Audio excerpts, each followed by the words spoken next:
la nueva derecha fundamentalista es muy fuerte. Y ahora también estamos viviendo con este debate sobre los matrimonios igualitarios, el ascenso. El grupo son herederos de lo que se llamó el Yunque. Me acordaría, es tema de un seminario que es el Yunque, pero el Yunque es heredero de estos grupos, de estos movimientos cristeros de 1926-1929. Lo importante acá, me parece, sería el cómo mantener una actitud laica, porque uno podría decir, ¿qué vamos a hacer con los fundamentalistas? ¿Los vamos a aplastar? ¿Los vamos a encerrar? ¿Los vamos a condenar? No, tienen su derecho en un Estado laico de manifestarse también. Pero acá lo que tenemos que tener claro son las leyes, y con esto me gustaría terminar. Porque este fundamentalismo está siendo apoyado fundamentalmente por la jerarquía católica. Y la jerarquía católica, como toda iglesia, tiene un marco jurídico que debemos saber cuál es. Me voy a remitir a algunos artículos para que ustedes vayan sacando sus conclusiones y podamos entrar entonces en un debate. Esta sería una primera característica, el principio histórico de separación. Una segunda característica es que el Estado laico debe garantizar la libertad de creer o de no creer. El Estado laico garantiza las libertades religiosas, pero también las libertades de aquellos que no creen o que son agnósticos. Y esto es muy importante, porque el Estado laico asegura un techo sobre todo aquellos que simplemente no creen o aquellos que creen. Tercera gran característica del Estado laico es el tema de la equidad. El Estado laico garantiza piso parejo a todas las confesiones, es decir, la equidad. No debe privilegiar a ninguna iglesia ni a ningún credo. El Estado laico tiene la obligación, entonces, de mantener una equidad de trato. Vale tanto una gran iglesia mayoritaria como la católica, como una pequeña iglesia. En términos jurídicos, el Estado tiene la obligación de dar un trato equitativo. Por lo tanto, se deriva de esta tercera gran característica del Estado laico, se deriva una muy importante, que es el Estado laico debe proteger las minorías religiosas. Pero no solamente las minorías de los que creen, sino las minorías de los que no creen, porque también respetan a los no creyentes. Entonces, por eso es que encontramos que en nombre de la laicidad grupos homosexuales reivindican el Estado laico, ¿no? O grupos de mujeres, o grupos de indígenas, ¿no? Esa es la amplitud con la que el Estado laico moderno.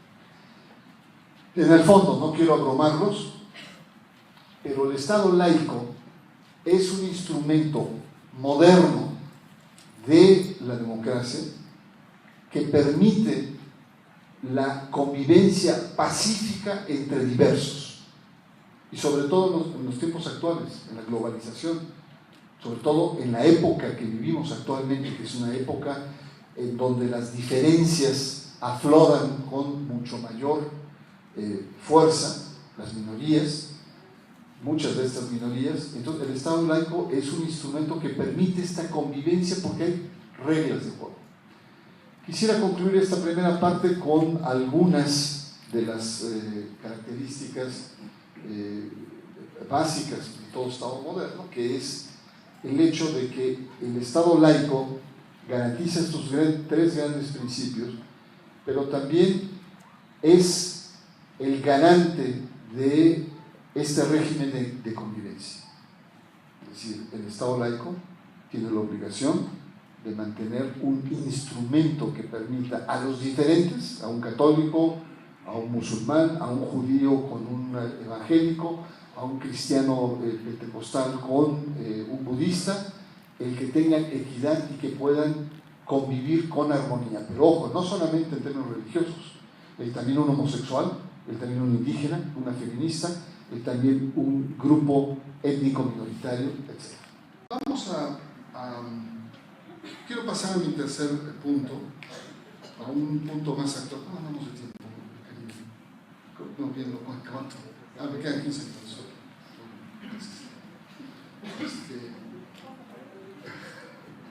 Bueno,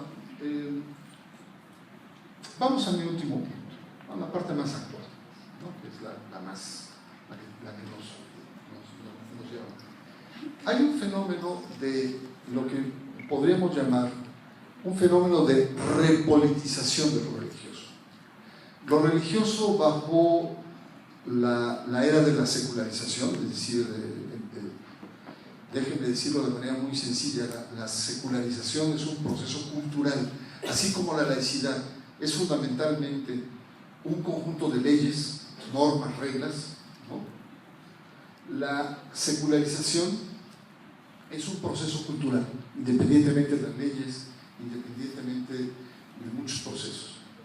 Y la secularización significa que la fe, lo religioso, Dios, tiene otro lugar en la vida de las personas, de la sociedad y de la cultura. En la Edad Media, Dios era absoluto.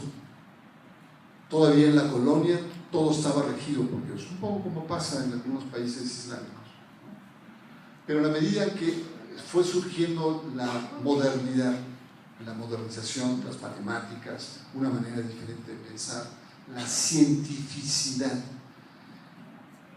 hubo un traslado. En algunos casos hay una pérdida de la fe, en otros casos es simplemente lo religioso ya no es el centro de la vida de una comunidad ni de una cultura, sino una parte de ella. Y en algunas sociedades se plantea que la fe es un acto de intimidad personal, es un acto propio. Es como si, pues a mí mi fe, yo creo en lo que yo creo y yo lo vivo de manera propia. Y cuando hablamos de diálogo, me refiero no solamente a sentarse en la mesa, sino debatir con altura. El gran drama es que no hemos debatido con altura los matrimonios igualitarios, ver la evolución de la familia, cuál ha sido desde el punto de vista antropológico, filosófico, histórico, desde el punto de vista teológico, desde el punto de vista bíblico, desde el punto de vista ontológico. Y el debate se ha ido, el debate sobre el matrimonio entre homosexuales, por descalificaciones, como si el reducir al oponente es la manera de cómo ganar el debate. No hay contenidos de altura, por lo tanto no hay posibilidades de diálogo. Entonces yo los invito a ustedes, como estudiantes de Derecho, yo estoy seguro que muchos de ustedes están en esta perspectiva de racionalidad, de fortalecimiento del Estado laico, el fomentarlo, no solamente a partir del ejercicio del poder que tiene el Estado, sino también y fundamentalmente a partir del ejercicio del diálogo. Muchas gracias.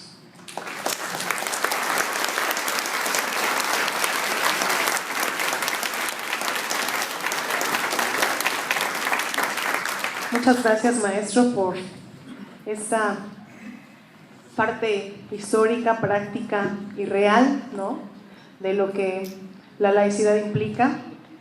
Tenemos algunas conclusiones después de haberlo escuchado. Nos damos cuenta de la gran relevancia que tiene para todos nosotros, no solamente como personas, sino como ciudadanos, justamente, ¿no? Nos ha quedado claro que la laicidad justamente supone este respeto a los derechos humanos en todos y en particular respecto a las minorías, es decir, no importa que éstas sean religiosas, étnicas, de color, de forma sexual, ¿no? El caso concreto ahorita y en donde está, digamos que el punto álgido es justamente esta iniciativa sobre los matrimonios igualitarios que en este auditorio los profesores y nuestros alumnos, nuestros estudiantes, el público en general, bueno, pues es algo que hemos debatido constantemente, justamente porque nosotros vemos la parte jurídica de lo que implica el propio Estado, la génesis del mismo y las leyes que aplican. Sin embargo, vemos que la realidad supera a veces esa parte, pero también nos damos cuenta que con lo que usted nos ha dicho es importante generar el debate y poder poner sobre la mesa este tema y hacer una defensa fiel a la laicidad del Estado. entendiéndolo como un instrumento jurídico y político al servicio de las libertades de una sociedad que se reconoce plural y diversa justamente y que se enmarca en un contexto democrático como es en el que se encuentra nuestro país. Bien, muchas gracias por sus aportaciones. Vamos a pasar a la primera ronda de preguntas. Que esta iniciativa presentada por el presidente respecto a los matrimonios igualitarios, ¿qué impacto va a tener justamente en la parte electoral ahora que estamos de cara a un próximo procedimiento en el Estado de México y que tenemos un antecedente inmediato de la reconfiguración justamente política a partir de las elecciones de junio pasado? Hay una gran polémica porque significaría que hay un voto católico.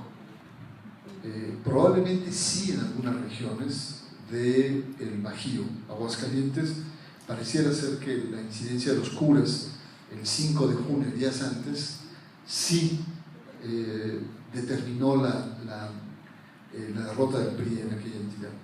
Pero yo tengo mis dudas a nivel general. La pregunta es si la debacle del PRI el 5 de junio se debió a un voto de castigo católico por los matrimonios igualitarios. Yo digo que no. La debacle del PRI se dio por la ineficiencia de sus gobernadores, el alto nivel de corrupción y sobre todo el alto nivel de impunidad y de cinismo, el que los gobernadores incluso se hayan puesto muy espirituales y tal, muestra un alto nivel de cinismo político por parte de ellos. Esto evidentemente que tuvo un castigo. Y yo me voy a los números. Déjenme decir, este mismo debate sobre matrimonios igualitarios se dio en la Ciudad de México en 2011. En ese momento era el jefe de gobierno, presenta a la asamblea, se aprueba y los obispos se van con todos contra él. Ustedes recordarán incluso que le dijeron a Marcelo Ebrard que había maiceado a la Suprema Corte de Justicia. Hugo Valdemar se declara perseguido político, ¿no? Es una especie de mártir cristero. Es muy duro el cardenal Sandoval Íñiguez, que habla de los homosexuales como mariquitas, ¿no? Sin saber lo profundo que significa marica. Marica es un diminutivo cariñoso de María, la marica, ¿no? Y María, quien es la madre de Jesús. Entonces, es una especie como de contradicción, en fin, son otros debates. Lo que quiero decir es que en el año de 2011-2012, la jerarquía se enfrenta al PRD y Hugo Valdemar llama a los católicos a no votar por el PRD en las elecciones del 2012. ¿Saben cuál fue el resultado? Mancera apabulló a los demás. Mancera alcanzó el 62% de votación y su más cercano perseguidor creo que fue Beatriz Paredes con un 19%. Entonces el voto católico, claro, dicen, pues, la Ciudad de México es diferente, es más secular, etcétera, las ciudades pequeñas, pero lo que quiero decir es que tengo mis dudas sobre la incidencia católica sobre votos. Tengo mis dudas. Yo creo que probablemente en algunas zonas sí, pero en muchas no hay incidencia. Muy bien. Hay una felicitación por la excelente conferencia. ¿Cómo se llama su libro al que hizo referencia en su exposición? Se llama Las batallas del Estado laico, la reforma en el culto religioso.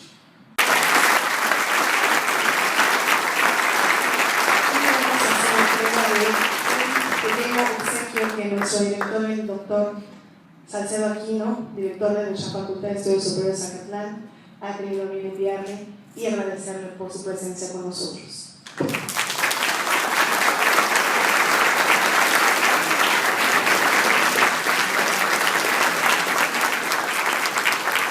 A todos ustedes, como asistentes, alumnos, profesores, público en general, les doy las gracias. No sé si el coordinador de nuestra carrera quiere hacer algo para finalmente, como estamos acostumbrados a hacer los que somos Pumas, haremos